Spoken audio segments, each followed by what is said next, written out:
very pleased today to welcome Hans Mees. Hans Mees has been instrumental for many things we're doing in the Shell Alumni Network. Warm welcome to you, Hans. Yeah, thanks. Thank you for having me. So maybe it's useful, first of all, to introduce yourself properly. I know, of course, a little bit about your background. You have 30 years of experience as an engineer. Maybe you want to put a little bit of color to it yourself. Yeah. So I'm a mechanical engineer, studied at Delft University, and I joined a nuclear engineering company. And then I worked there for 4 years before switching to Shell. And within Shell, I've worked in maintenance, engineering, projects, construction, project services, etc. for 30 years. I've always been in and around projects. And what was your kind of most senior job that you've held, and how many people have you been leading in that time? In the last 10 years, I was the vice president for project services, which is project controls for capital investment projects, etc. And at the peak, there were about 1,100 people distributed all over the globe.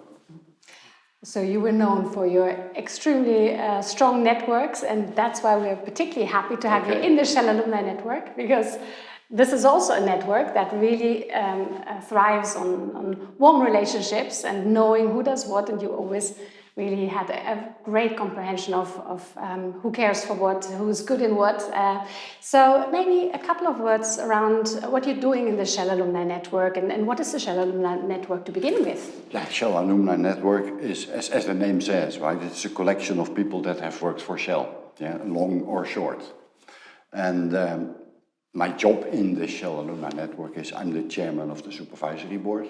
And that's why we meet every month. We talk about new things and developments and how is it going, etc. And one of the latest new things is the Pecten network.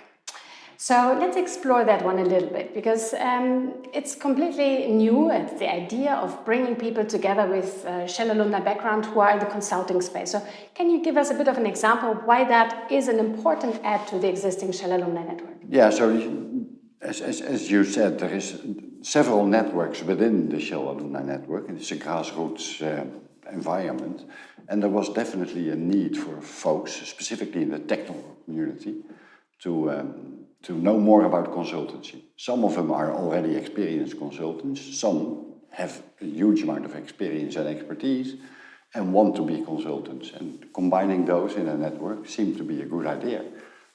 So let's put this into practice. So in an asset environment, for example, how can that be useful? Very useful. So for instance, we can fix existing problems with a single disciplinary advice. So someone says, my pump is broken, how can I fix it? Breaks every time. Well, we have an experienced rotating equipment engineer in the network. But there is also folks that have bigger problems. For instance, I can give an example, right? Mm-hmm. So when I was leading mechanical engineering, there was a request for an integrity review of a refinery. They had a couple of incidents and wanted to prevent new incidents. And I was able to corral a multidisciplinary team, electrical engineer, civil engineer, rotating equipment engineer, process engineer, safety advisor, etc., to come up with a sound advice on how to improve refinery integrity and therefore prevent future incidents. And I think that's a great example of integrated teams. Absolutely, and I find it fascinating that people who have such a completely different engineering background and are so specialized can still come together as a team so quickly to indeed corral around the needs of the client. So what is it that keeps them together? What connects them? Yeah, I think within Shell we are one family. So we've had one set of norms and values, but what is most important is that these folks really care about what they do. So they care that the advice that they give is actually useful. They care that the advice that they give can be implemented easily, etc., etc. I think the care for equipment and other people is something that binds them together. Mm. And that's still true probably once people have left the company, I suppose, right? So you experienced it back then. You see that the same thing is true still today? Yeah, they do the same thing. Hmm. And the care part, I just wanted to understand a bit more about how that works when you're going into an asset where maybe people with less experience are present. How can this group also help to train people, for example? Well, when they come to a refinery or a facility, they meet people that have less experience. Yeah.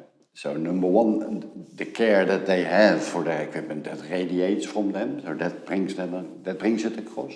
But secondly, of course, the close one-on-one relationship that they develop during a couple of weeks with the folks on the other side. At the same time, they mentor and coach. So the other folks learn. Yeah. So how can that also be potentially beneficial for startups? I wonder. So in a less experienced environment where people have bright ideas, how do you consult in that space? I think you have actually consulted for some startups, yeah, right? So startup companies are number one, small, so they don't have a huge amount of people. Number two, they are fast. Yeah, because startup needs to be fast. Number three, they've got lots of intelligent, bright, great ideas, fast-thinking people. But usually what they don't have is a huge amount of experience.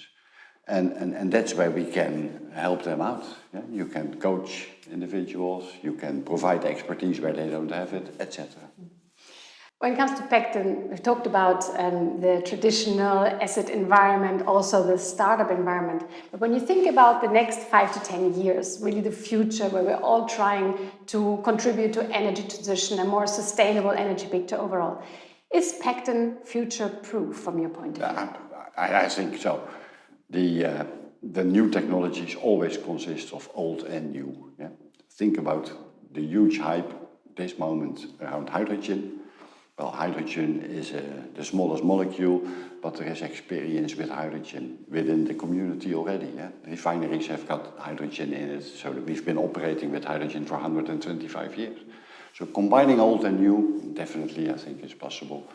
And I think, therefore, Pecten is future-proof.